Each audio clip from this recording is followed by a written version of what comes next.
Alright, Trekkies and Trekkers, time to take a look at the second episode, which is The Darkness and the Light. 6 Vedics are holding a ceremony. One of them, Latha Marbin, is killed when the ceremonial candle issues a disruptor blast at him, throwing him back several meters and killing him instantly. On Deep Space Nine, Major Kinnery is examined by Dr. Bashir, who complains that she hasn't been taking the Makara herb he had prescribed. She complains that it tastes like it crawled out of Quark's ear and that it counteracts sedatives. He says that she claimed she didn't need sedatives, and she gives a weak answer. Odo then arrives and tells Kira of Latha's death, explaining that Hunter probe was hidden in the candle which was responsible for firing the disruptor blast. Unfortunately, before it became a Vedic, Latha was the former resistance companion of Kira's and a violent man who made no shortage of enemies, leaving plenty of suspects. Kira sadly notes that despite his violent past, finding the prophet seldom to change his life for the better. On return to the O'Brien's quarters, she receives a mysterious message just showing a picture of Latha, as well as a distorted voice saying, "That's one." In the security office, Kira reports the message to Odo and Captain Sisko. However, there's no point of origin for the message, so beginning an investigation is difficult. Although Kira believes it to be a general threat against the Shakar resistance cell, none of the other members have received a message. Later in the Ripplemat, she laments to Chief O'Brien that after everything he survived while fighting during the occupation, Latha would be killed during a religious ceremony. She is also frustrated as she feels she should be on Bajor taking after a real investigation, but as she's in the late stages of pregnancy, she is left unable to do much.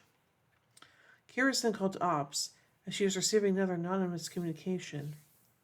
However, this time it is Trenton Fala, a former ally of the Resistance who is desperately paranoid that she's being watched following Latha's death. Kira tries to bring her aboard the station and arranges for Dax and Worf to pick her up. Aboard the runabout, Dax and Worf discuss Jadzia mocking a Captain Ramirez for his Tongo skills, one lose 2 bars of Latinum to him having not known he was actually a 3-time champion of the game. The two then debate where she'll get the Latinum to pay him for trying to be followed aboard. However, the transport goes badly wrong, as a pattern buff for sailing suffers a power surge and is able to reconstitute her pattern. Dax and Worf desperately to correct the problem, but is no use, and Fala dies painfully, leaving behind a smoking corpse.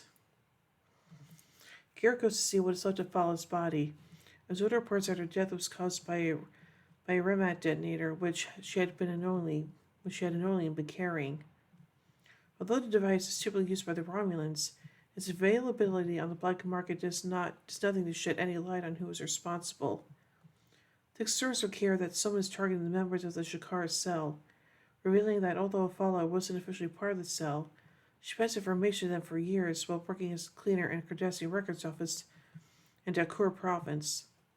She also notes that Fala was constantly terrified of getting caught and executed, but never stopped helping the cell, and for that, Kira considered her to be braver than any of the Shakar's members because she lived with her fear every day. Even after the occupation was over, she didn't want anyone to know that she was actually secretly helping the Shakar cell, and she was worried that someone would come looking for her for revenge. Walking down the promenade heading to the Bajoran temple, Kira hears the same voice from before saying, "That's 2. Offensive coming from a padded Quark found in a shipment of Saurian brandy they just received. Odo reasons that the killer is someone who was injured or lost family or friend in an attack that was based on Fala's information, in which Kira plays a principal role.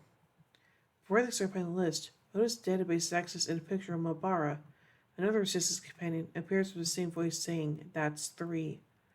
Odo immediately sends a emergency message to the University of the Mosilla province where Mabara is studying, but he can't be immediately contacted, so a search party is put together. Kira's getting more and more frustrated with everything that's happening, so Odo has her return to quarters to rest, assigning a security detachment and a personal guard to her, Lieutenant Brilgar. However, when she arrives and heads to bed, leaving Brilgar in the living room, she hears a thud. Guessing he has just been knocked unconscious, she gets her phaser out from a drawer and continues to listen. Kira opens the door and slowly peers around the dark room for the intruder. However, she finds her former resistance colleagues Lapaz and Foral, who had broken into the O'Brien's quarters. They pledge to support her and hunt down the person responsible for the deaths of their friends. Excuse me. Kira tries to convince them to leave it to the authorities, but neither are happy with that solution. Lapazza then gives Kira some fresh macabre herbs, and the Major invites them to stay on the station. Two are insisting on staying near Kira. She decides to let them stay in the quarters while Keiko and Molly are visiting Keiko's parents on Earth. Odo reports to Cisco in his office that their maid Zumbaro's body was found about 2 hours earlier, the man having died when a microexplosive planted behind his right ear went off. Odo believes that the explosive was planted via a probe, says the killer clearly has expertise with remote control devices. Although this sounds like the work of a professional assassin, Odo knows that a professional would never send anonymous messages. This one with a vendetta is trying to make a point to Kira, and will then try to kill her after making that point. In Ops, Kira and Dex enlist Nog to help them with the messages. Upon listening, Nog knows that the messages are not complete sentences, but other words or different speeches put together. Working from this basis, Dax assumes that as the first word is the same in all the messages, then it was likely copied 3 times, which gives her Rivet starts screening out the interference. And starts to scramble, they quickly recognize the voice. It's Kira's, the killer using the own Major's voice in his messages. The investigation is quickly halted with the sensors reporting explosion habitat ring in the O'Brien's quarters, causing a hull breach. Dax puts the station red alert and holds all traffic in and away from the station as Odo and Cisco emerge from the captain's office. Dax reports what has happened. However, they suddenly realize Kira has left. The Major, her fury-blind interactions, heads towards the quarters, fighting her way past all the security guards who try to stop her from exposing herself to the hull breach.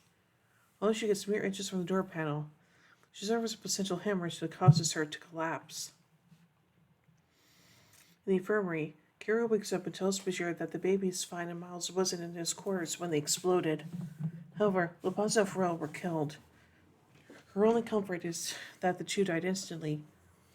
Odo as Kira recounts her first days in the Resistance, how at the age of 13, she would hang around the cell running her errands, and when a planned ambush needed an extra member, she volunteered.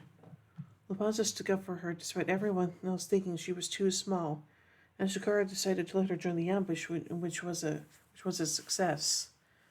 Afterwards, she remembers how she couldn't stop smiling when Lapazza made Kira an earring from the skimmer that had just been ambushed, the one she continues to wear today, officially making Kira part of the Resistance.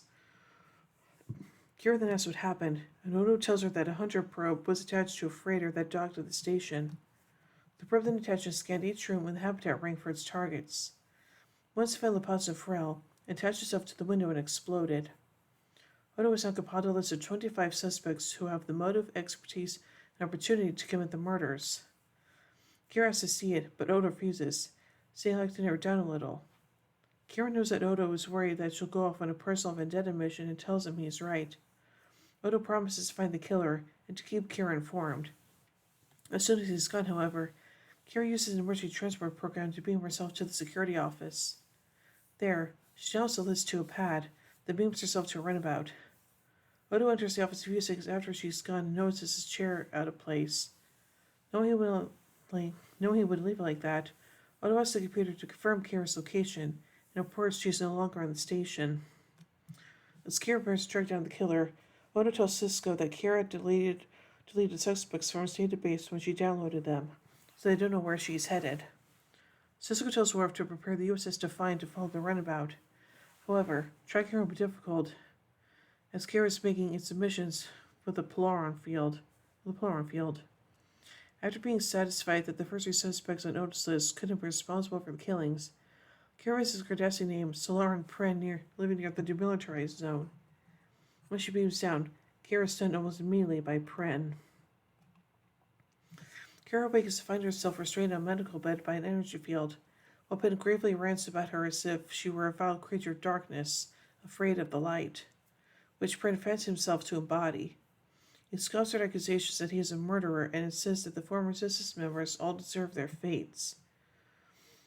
Pren goes on to explain that he was a Cardassian civilian at the time of the occupation, and he was burned and terribly disfigured by a bomb used to assassinate Gul Parak, who had executed 15 Bajoran farmers for refusing to display the Cardassian banner outside their homes.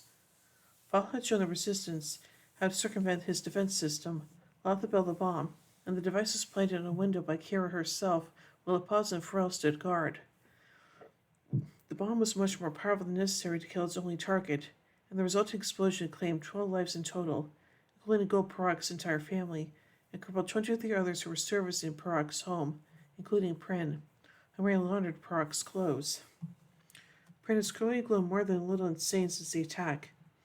He continues his long monologues about darkness and light and explains that he was cautious in murders, not to hurt innocent bystanders, as he could have killed all the Vedics in the temple. To act somewhere well aboard the runabout or have the people aboard Deep Space Nine. Therefore, he logically intends to cut Akira's baby, killing her and saving the child from being corrupted by her darkness so that he can raise it in the light. Prim feels that Kira is a murderer because she killed Cardassian civilians on Bajor, along with soldiers, and feels no regret for her actions. Kira responds by saying that the Cardassians had no right to be on Bajor in the first place, and for 50 years, they stole food from the land while enslaving, torturing, and killing its people for profit and pleasure. Therefore, all the Cardassians, from soldiers to civilians, were equally guilty and all were legitimate targets. Prim wants to cut out the O'Brien's baby of Kira's body, but consents to administer sedative to Kira first, show her level of mercy she didn't show him. When he's satisfied that the sedative has taken effect, he deactivates the restraint field and approaches. And Kira, upon whom the sedative had no effect because of the Makar herbs she has been taking lately, quickly overpowers him and kills him by firing a phaser at his chest. Later, when Sisko, Bashir, and Odo arrive to rescue her, Kira's found sitting silently next to Prin's body. She's initially unresponsive, and Dr. Bashir finds a large amount of sedatives in her system, which have been counteracted by the Makar herb. When she finally talks, she does so the same manner Prin had, claiming that for all his talk of light and darkness, innocent and guilt, he realized that the light only shines in the darkness, and innocence is often just an excuse for the guilty. The four officers leave the grim scene and beam up to the Defiant. Boy. So anyway, let's take a look at some production notes about this episode. This is the first Star Trek episode to be directed by Mike Vajara since Coming of Age, his only TNG directorial credit, almost 9 years earlier in 1988. From this point on, he remained one of the franchise's regular directors until the cancellation of Enterprise in 2005.